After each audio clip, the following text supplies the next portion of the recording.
Overlay soldering is soldering where you take two or more pieces of metal and you're going to solder them together flat like this.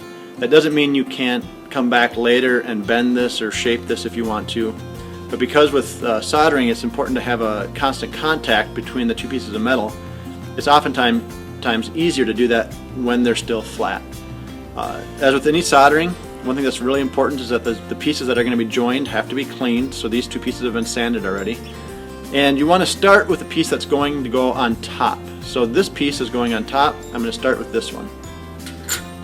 I'm going to take flux and I'm going to paint the surface that's going to ultimately get the solder on it. A nice thin coat. Don't want too much. And for this kind of soldering, you have to do it on a wire mesh on top of a fire brick. If you try to do it directly onto a fire brick, the fire brick absorbs too much of the heat and the metal will never get hot enough for the solder to melt. So you want to have that wire mesh layer in between. The next step then is to use your solder pick and to place solder chips around the bottom or around that surface, because what we're going to do is we're going to pre-solder this. We're going to get the back to be covered with solder, and then we'll solder it down onto the other piece. So now I've got the solder on the back of this piece, and I have this piece that I'm going to be soldering it down to. Anytime you're joining two pieces of metal with solder, you have to put flux on it. So I'm going to flux this again, and I'll flux this bottom piece. Alright. Now the solder's already on there, so now all I have to do is set this piece on wherever I want it, and now it's ready to solder.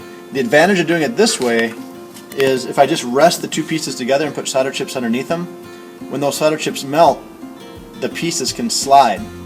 This way I really minimize any chance of that top piece moving on me. And what I want you to watch is watch the seam flows out to the edge. So I'm going to come in, I'm going to heat around the piece, and you can see the flux turning white.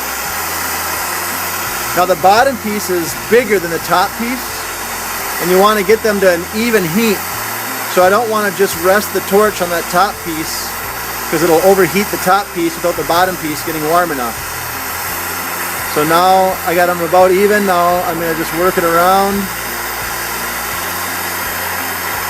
Sometimes you have to push down. There we go. And I'm done. Remember copper tongs.